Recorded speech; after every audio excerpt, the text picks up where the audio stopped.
ওই দিকটাতে হচ্ছে সেন্ট্রালের মেট্রো গেট নাম্বার 6, ওইটা গেট নাম্বার 5। আমরা এদিকে সোজা যাব। তোমরা এই অঞ্চলটাকে পোদ্দার কোট টেরিটি বাজার অঞ্চল বলতে পারো। আর টেরিটি বাজার শুনেই বুঝতে পেরে গেছো যে এখানকার চীনে খাবার খুব বিখ্যাত, এখানকার একটা চাইনিজ ব্রেকফাস্ট খুব বিখ্যাত হয়। প্লাস এখানকার রেস্তোরাঁগুলোও কিন্তু কম জনপ্রিয় নয়, সবাই মোটামুটি কম বেশি খুব ভালোই খাবার বানায়। এবং এখানে যে চীনের রেস্তোরাঁগুলো আছে বেশিরভাগগুলোই কিন্তু চাইনিজ ফ্যামিলি রান রেস্তোরাঁ। অনেকগুলো এর মধ্যে ইটিং হাউসও আছে যেগুলো কিনা নন এসি এস্টাবলিশমেন্ট। তো সেরকমই একটা জায়গায় আজকে যাচ্ছি। But this is a brand new রেস্তোরাঁ, এই বছরই ওপেন হয়েছে। আমি কোথায় প্রথম ইউটিউবার যে কিনা এই রেস্তোরাঁটা কভার করতে চলেছি, থুরি ইটিং হাউস।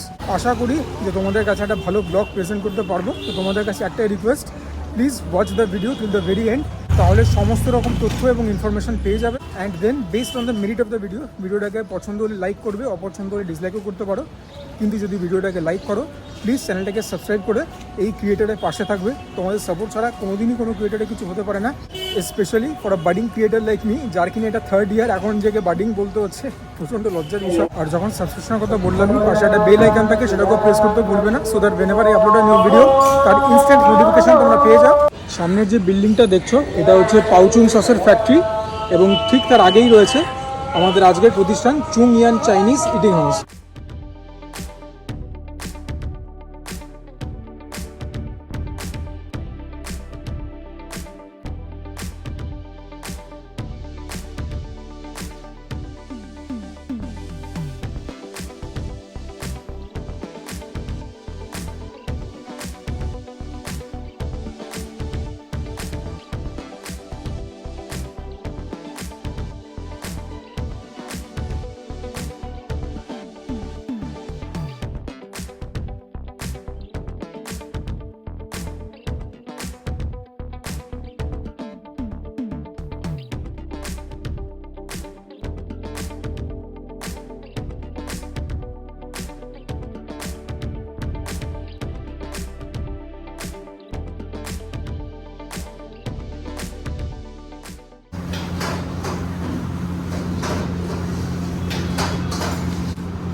ভেতরে অ্যাম্বিয়েন্স এরকম লাগলো বলো?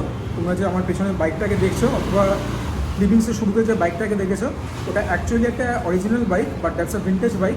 ওটাকে শোপিস হিসাবে রেখেছে। So that is very unique and that's very hi-fi as well. আমি জানি না এটাকে এখন এসি এস্টাবলিশমেন্ট করে দেয়নি, হয়তো ভবিষ্যতে করে দেবে। জুলাইয়ের এন্ডে ওপেন হয়েছে। আইটেমসগুলো তোমরা দেখতে পেয়ে গেছো। আমি কি অর্ডার করবো সেটা তো এলে পরে তোমাদেরকে দেখিয়ে দেবো। ক্যাশ এবং ইউপিআই অ্যাকসেপ্টেড এখানে। সোমবার দিন বন্ধ থাকে, মঙ্গলবার থেকে রবিবার খোলা। টাইমিং হচ্ছে দুপুর 12টা থেকে রাত 10:30 অবধি। স্টার্টার্স থেকে আমরা অর্ডার করেছি ফ্রাইড ক্যালামারি, বেসিক্যালি স্কুইড ড্রিঙ্কসকে ভালো করে ভেজে দেয়। তো এরকমভাবে স্কুইড ড্রিঙ্কস তো আমি আগে কোনোদিন ভাজতে দেখিনি। আমি নর্মাল দেখেছি স্কুইড ড্রিঙ্কস, মানে একটা যেরকম রিং হয়, ধরো একটা পেঁয়াজের যেরকম রিং হয়, যেরকম অনিয়ন ফ্রাই হয়, সেরকমভাবে দেখেছি। এটা তো দেখে মনে হচ্ছে বোধহয় golden fried prawn, but this is actually fried calamari. মনে হচ্ছে ওপরে ধনেপাতা দিয়ে গার্নিশিং করেছে, লেবু দিয়েছে। It has come with a little tiny bowl of ketchup. তোমাদেরকে প্রথমে একটা এমনি খেয়ে বলি কীরকম। এনাদের কাছে স্টার্টার্সে আরও আইটেম ছিল। ইনফ্যাক্ট ফ্রাইড ক্যালামারি কিন্তু প্রথমে আমাকে রেকমেন্ড করছিল না, বললো বেসিক্যালি ক্যালামারিটাকে ডিপ ফ্রাই করা হবে, সেরকম তো কোনো টেস্ট নেই একটা ফ্রাইড আইটেমের যেরকম হয়। তার বাইরে আমাকে কিছু অপশান বলছিল, but I went for fried calamari. একই রকম চিকেন বা মোমো বা ওয়ান্টান এগুলো দেখে দেখে তো বোর হয়ে গেছে, একটু অন্যরকম জিনিস দেখো। দেখি, হ্যাঁ খেয়ে দেখতে কিন্তু লোভনীয়।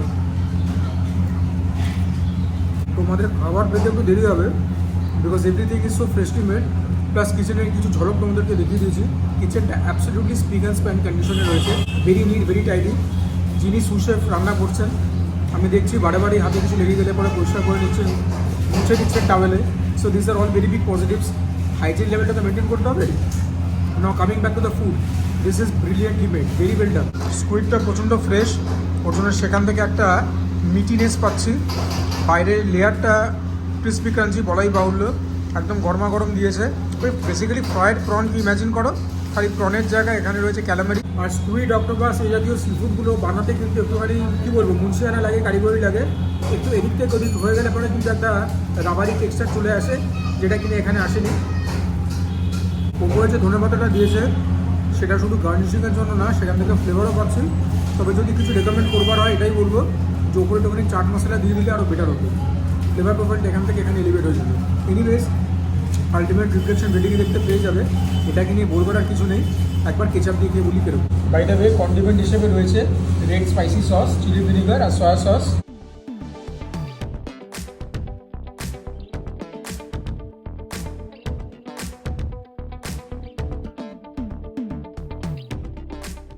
মেন কোর্স থেকে 4খানা ডিশ অর্ডার করেছি।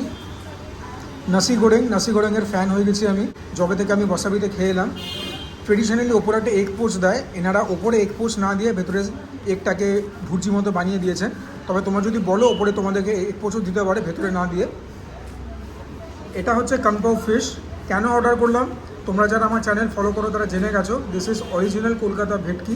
ওর জন্য চিকেন অর্ডার না করে আমি ফিশ অর্ডার করেছি, এবং যতবার এখানকার স্টাফদেরকে জিজ্ঞাসা করেছি যে মাছটা কি সত্যি অরিজিনাল কলকাতা ভেটকি, এনারা বলেছেন হ্যাঁ অরিজিনাল কলকাতা ভেটকি, বাসা নয়, ভোলা ভেটকি নয়, অরিজিনাল কলকাতা ভেটকি। এটা তো অর্ডার করতেই হতো। দাম কি পরে বলে দেবো। 8 পিস রয়েছে কানপাও ফিশ সেমি গ্রেভি। এইটা হচ্ছে স্যান্টাং নুডলস, এটাও মিক্সড, এটা এখানকার একটা speciality item. And this one is also a very special item, pork বেলি ইন বারবিকিউ সস। এটাকে দেখতে জাস্ট অ্যামেজিং লাগছে। আর দেখো কত সুন্দর করে ডেকোরেট করে দিয়েছে, কেউ দেখলে বলবে এটা কোনো 5 স্টার হোটেলের কিচেন থেকে আসেনি। The sides are perfectly caramelised. হ্যাঁ, একটা মিট আর একটা ফ্যাটের equal distribution. This looks like $1 million. এটা দেখতে এতই ভালো লাগছে যে প্রথমে এটা দেখে আমাকে হাত দিতে হলো, মানে নিজেকে আটকে রাখতে পারলাম না। দেখি টেস্ট করে কীরকম। দেখো কত হাই কোয়ালিটি পোর্ক। দেখো as for the preparation goes it's very very good. মাঠে বাইরে ছক্কা বলবো না, তার কারণটা বলছি কেন।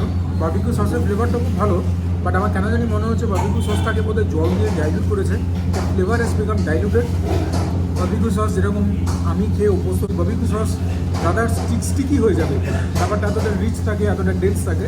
এখানে ব্যাপারটা অনেক বেশি কী বলবো, ডাইলুটেড, একটুখানি রানি কনসিস্টেন্সি। Otherwise, খেতে খুব ভালো। পোর্কের quality is very good. Maybe it lacks a little bit of seasoning according to my palate, but then again ব্যাপারটা খুব subjective. Don't get me wrong, as a dish it is very very good. তুমি রেটিংয়ে ultimate reflection পেয়ে যাবে। But yeah, barbecue সসটা আর একটুখানি যদি intensify হতো, স্টিকি হতো, আরও বেটার হতো। তবে আরও একবার বলে রাখি, পোর্কটা কিন্তু সুসিদ্ধ হয়েছে, ঠিক আছে, সেটা নিয়ে কোনো দ্বিমত নেই। একদম সাইডগুলো যেরকম ভালো রান্না হয়েছে, মাঝখানটাও সেরকম ভালো সেদ্ধ হয়েছে। আর যারা পোর্ক বেলি খাও তারা জানো, মানে অ্যাবসলিউট ব্লিস, পিওর হেভেন।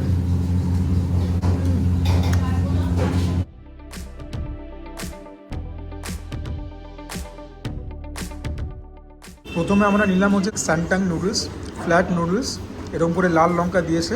সেখানেই তো ফ্যান হয়ে গেল সুজয়। চিকেন রয়েছে, প্রন রয়েছে। যদি তোমরা পোর্ক অ্যাড করো দ্যাট ইজ অপশনাল, আলাদা 30 টাকা করে দিতে হবে। But this one looks very very enticing. খাবার দাবার যত সুন্দর করে পরিবেশন করেছে এরকম একটা eating house, kudos to team চুংয়ান।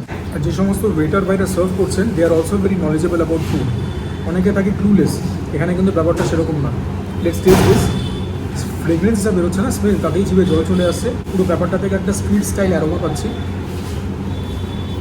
আমি খাবারগুলো খেয়ে যা বুঝছি, they have try to cater to the people of Kolkata. মানে আমরা যেরকম খাবার দাবার পছন্দ করি, খাবার দাবারটাকে সেরকম করেই বানাতে চেয়েছেন, but keeping in mind a little bit of traditional Chinese way of cooking. মানে একটুখানি বয়েলড, একটুখানি স্টিমড, এটার মধ্যে নুনটা একটু কম। But that doesn't mean that this is bad. This is very very good, high quality. নুডলসগুলো প্রপারলি কুক হয়েছে।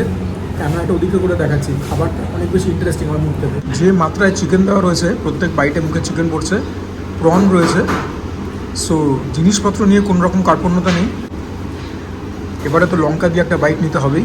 It is not very spicy, তবে যখন মুখের মধ্যে লঙ্কাটা গেল, ফ্লেভারটা ডেফিনেটলি এলিভেট হলো এখান থেকে এখানে 130%। এতক্ষণে যেন মুখ থেকে জলটা বেরোবো বেরোবো করছে। This is so good. ভেতরের মধ্যে ভেজিস বলতে বাঁধাকপি পাতা রয়েছে, সেখান থেকে ভালো ক্রাঞ্চ পাচ্ছি। এবারে যতই আমাকে সাইড ডিশ দিক না কেন, প্রথমে আমি কন্ডিমেন্ট দিয়ে খাবো।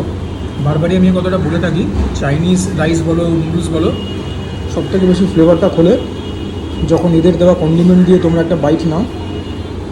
এটা গেল রেড চিলি সস, এটার সঙ্গে নেবো একটুখানি চিলি ভিনিগার।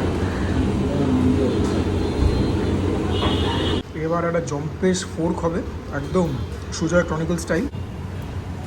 ডেফিনেটলি যখন কন্টিনিউস দিয়ে দিলাম spicy red sauce chilli vinegar ফ্লেভারটা এলিভেট হলো। এখানকার যে স্পাইসি রেড সস সেটার মধ্যে কিন্তু কোনো অ্যাসিডিটি নেই, সেটা খেতে টক টক নয়, সেটা একদমই ঝাল ঝাল দেবে। খাবার দাবার এক্সপিরিয়েন্স খুব ভালো হচ্ছে। নাম অ্যাজ প্রমিসড তোমাদেরকে একটুখানি বারবিকিউ সসে পোর্ক বেলি দিয়ে নুডলসটা খেয়ে বলবো কীরকম।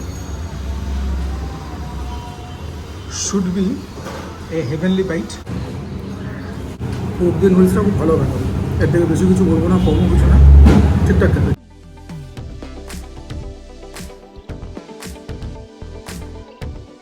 আমাদের সামনে এখন হলুদ রঙের নাসি গোরেং ফ্রাইড রাইস। এটার ভেতরে চিকেন, প্রন আর এগ থাকার কথা। গাজর রয়েছে, স্প্রিং অনিয়ন্স রয়েছে, চিকেন দেখালাম, আর এরকম লঙ্কা রয়েছে, সেখানে তো খানিকটা হলেও ফ্যান হলাম। আমি প্রন দেখতে পাচ্ছি না, আমি এগ দেখতে পাচ্ছি না। ওকে, ইয়ার ইজ প্রন, এগও নিশ্চয়ই কোথাও থাকবে। রাইস দেখতে পাচ্ছ মিডিয়াম গ্রেন, হালকা স্টিকি, হালকা ঝরঝরে। একটা বাইট নিয়ে দেখি। আগের দিন ওয়াসাবিতে ওদের নাসি গোরেং খেয়ে তো ফ্ল্যাট হয়ে গেছিলাম, দেখি এটা কীরকম। নাসি গোরেংটা বানাতে এরা একটা মশলার পেস্ট ইউজ করেছে। যখন বানাচ্ছিলাম দেখেছি, রেকর্ড করা হয়নি হয়তো, সেটার মধ্যে আমি অনুমান করছি বোধহয় সর্ষে দিয়েছে। তো পুরো রাইসটার ফ্লেভার খুবই অন্যরকম, ভেরি ইউনিক। ওয়াসাবি নাসি গোরেংয়ের ধারে কাছে নয়, সেটা তো মানে কী বলবো, মানে হল অফ ফেম ক্যাটাগরিতে চলে গেছে। But what eye testing over here is also very good. খাবার দাবারের স্বাদগুলো এরা কাউকে কপি করেনি। আমাদের আগেও বললাম যে আমরা যারা কলকাতার লোক যেরকম স্ট্রিট স্টাইল চাইনিজ পছন্দ করি, সেরকমই বানাতে চেয়েছে, but with a hint of authentic Chinese way of cooking. এটাও সেটার থেকে খুব একটা আলাদা নয়। স্পাইসি যে খুব একটা আমি বলবো না, ইট ইজ ওয়েল সিজন। তবে যেটা সবথেকে বেশি উপরে উঠে আসছে সেটা হচ্ছে ওই মশলার যে পেস্ট, সেটার ফ্লেভারটা। এটার মধ্যে হলুদ রয়েছে, লঙ্কা ফঙ্কা রয়েছে, অনেক রকমের গোলমরিচ টোলমরিচ রয়েছে। বলছে তো এর মধ্যে সর্ষে নেই। Anyways, what I am tasting is very unique, it is also very good. But যেহেতু ফ্লেভারটা একটুখানি হাতকে, this one might not be everyone's cup of tea. আমি কথা দিলাম যদি ভিডিওটার রেসপন্স ভালো পাই, আমি পরে এখানে আরেকবার আসবো কিছুদিন বাদে, তখন যেগুলো বেশি পপুলার আইটেম সেগুলো ট্রাই আউট করবো। মিক্সড ফ্রাইড রাইস, হ্যাঁ, তারপরে ধরো চাউমিন, চিলি চিকেন, এরকম টাইপের জিনিস। আজকে একটুখানি অন্যরকম জিনিসপত্র ট্রাই করলাম। বাট তোমরা খাবার দাবার দেখে, অ্যাম্বিয়েন্স দেখে একটা রিফ্লেকশন তো পাচ্ছ যে কীরকম এস্টাবলিশমেন্টে এসেছি। অ্যান্ড বিলিভ ইন মি, প্রত্যেকটা বাড়িটা মুখের মধ্যে প্রোটিন করছে, সেটার জন্য অ্যাডিশনাল পয়েন্ট তো পাবেই। এবারে রাইসটাকে একটুখানি কন্ডিমেন্ট দিয়ে খাবো। তোমরা আমাকে এতদিনে জেনে গেছো। Spicy red chilli sauce, little bit of chilli vinegar. এটা দিয়ে একটুখানি রাইসটাকে মেখে একটা জম্পেশ স্পুন হবে। তোমাদেরকে আমি বলবো, যখন এখানে আসবে, যদি নাসি গোরেং অর্ডার করো, এটাকে কন্ডিমেন্টই না খেলে, এটা নিজের ফ্লেভারটা এতটা স্ট্রং, কন্ডিমেন্টগুলো সব এটি খুলছে না। এবারে ফিশ, অনেকক্ষণ ধরেই কানপাও ভেটকিটা আমাকে ফিশ ফিশ করে বলছে আমাকে কখন চাটবে। তো এখন ভাই তোমারই পালা। শুকনো লঙ্কা দেওয়া, কাজু বাদাম দেওয়া, যেরকম ট্রেডিশনালি হয়ে থাকে, এরকম ভেটকি স্লাইস তোমরা 8খানা পাবে। এবার কিছু পিস এর থেকে বড়ো হতে পারে, কিছু পিসের থেকে ছোটো হতে পারে। তোমাদেরকে একটা পিস একটুখানি কেটে দেখাই কীরকম। ওই অরিজিনাল কলকাতা ভেটকি, একদম ফ্লেকি, এরকম তো বাসা হবেই না। সো বাকিটা তো খেলে বোঝা যাবে যে অ্যাকচুয়ালি ফিশের কোয়ালিটি কীরকম। সার্ভ যে করছে অরিজিনাল কলকাতা ভেটকি, no two ways about it. এই চত্বরে যতগুলো চাইনিজ এস্টাবলিশমেন্ট আছে, এনাদের আইটেমগুলো কিন্তু একটু হাটকে। প্লাস এটা অনলি এস্টাবলিশমেন্ট যারা কিনা অরিজিনাল কলকাতা ভেটকি দিচ্ছে in the name of fish, এগুলোর জন্য অ্যাডিশনাল পয়েন্ট তো পাবেই পাবে। And the preparation also very good. একটুখানি মিষ্টির দিকে ওয়েল সিজেন্ড, তাই বলে ক্যাটকাটে মিষ্টি না যেটা সেভারি ডিশে একদম তোমরা ডেজার্ট খেয়ে ফেললে, সেরকম একদমই না। It's good. এবার একটুখানি রাইস দিয়ে খাবো। দেখতে পাচ্ছ ভেতরে ভেজিস বলতে ক্যাপসিকাম দিয়েছে, পেঁয়াজ দিয়েছে, স্প্রিং অনিয়ন্স দিয়েছে, আর কাজু তো দিয়েছে যেরকম আগে দেখালাম। এখানে আরেকটা মাছের টুকরো, এটা একটুখানি ছোট। তো এই পুরো ব্যাপারটাকে দিয়ে একটা জম্পেশ বাইট তো হবেই, যাকে বলে একটা আলটিমেট বাইট। নাসি গোরেং আর কানপাও ফিশ। কানপাও ফিশটা দিয়ে খাওয়ার পরে অদ্ভুত রকমভাবে রাইসটা খেতে ভালো লাগলো। I don't know Y, but দুটো একে অপরকে খুব ভালো কমপ্লিমেন্ট করেছে। কানপাও ফিশের থেকে অল্প আদা হেড পাচ্ছি, অল্প রসুনের ফ্লেভার পাচ্ছি।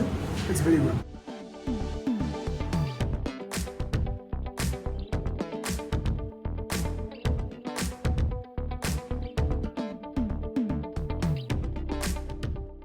অর্ডার কী কী ছিল তোমরা জানো, ইন্ডিভিজুয়াল প্রাইসগুলো দেখে নাও। ফ্রায়েড ক্যালামারি 280, মিক্স নাসি গোরিং 240, বাবিকিউ পোক বেলি 350, কুংপাও ফিশ 280, মিক্স স্যান্টাং নুডলস 260। তোমরা এতক্ষণে তো ইন্ডিভিজুয়াল ডিটেলস দেখতে পেয়ে গেছো। আমি বলবো নাসি গোরিংটা খুব জুডিশিয়াসলি তোমরা অর্ডার করবে, কেননা যেরকম খেতে খেতে বললাম, it is not everyone's cup of tea. সুতরাং খেয়ে তারপর আমার গাল বন্ধ করবেন না, আপনি এত রেটিং দিয়েছিলেন আমাদের একদম ভালো লাগলো না। নাই ভালো লাগতে পারে অনেকে। এনিওয়েজ, আমার এক্সপিরিয়েন্স কীরকম তোমরা দেখতে পেয়ে গেছো। The food was good, but the hospitality was great. এখানকার যারা ওয়েটার রয়েছেন, হেনরি রয়েছেন, অ্যালফ্রেড রয়েছেন, দুজনেই চাইনিজ। বাট হ্যাঁ, মানে সেরকম করে পয়েন্ট আউট করছি না, but they are also very hospitable. বিশেষ করে Alfred, he is knowledgeable about food, he is passionate about his job. যিনি হেড শেফ, শেফ চার্লস, উনি হচ্ছেন এখানকার ওনার সঙ্গেও প্রথমে এসে কথোপকথন হলো। সো হসপিটালিটির দিক থেকে 10 out of 10 খাবার দাবার রেটিং এতক্ষণে দেখতে পেয়ে গেছো। সো হোপফুলি তোমাদের ভিডিওটা ভালো লাগলো। যদি ভালো লাগে প্লিজ লাইক করবে ভিডিওটাকে, চ্যানেলটাকে সাবস্ক্রাইব করতে ভুলবে না। Do share my content with friends and family. যদি মনে করো আমি ঠিকঠাক কন্টেন্ট বানাই, তোমরা কমেন্ট করবে। তোমাদের কমেন্ট থেকে যাবতীয় মোটিভেশন এবং ইন্সপিরেশন পাই। And for now this is me Sujoy signing off. প্রত্যেকে ভালো থেকো, সুস্থ থেকো, জমিয়ে খাওয়া দাওয়া করো, তার সঙ্গে ওয়ার্কআউট করো, বিকজ দ্যাট ইজ ইম্পারেটিভ। নইলে এত খাবার কেন, এর আর্ধেক খাবারও হজম করতে পারবে না। আর এখন তো আবার 11 তারিখে হবে তিলোত্তমার হিয়ারিং। সুপ্রিম কোর্টের যিনি হেড জাস্টিস ছিলেন, চিফ জাস্টিস অফ ইন্ডিয়া, নামটা তার ভুলে যাচ্ছি, সাম চন্দ্রশেখরন বা কিছু, উনি তো এখন আবার কী বলবো, রিটায়ারমেন্টের বয়স হয়ে গেল। তো আগের দিন একটা ভিডিও দেখছিলাম, উনি দায় সারা করে নিজের কাজটা সেরে চলে গেলেন। এটা নিয়েও কন্ট্রোভার্সি হবে। কিন্তু কী বলবো, মানে as a normal human being, বা as a human being who has an iota of responsibility, humanity, এটাই চাইবো যে মীমাংসা হোক। দেরি করে হচ্ছে, মীমাংসা হোক। একবার বাবা মায়ের কথাটা ভেবে দেখবে তো।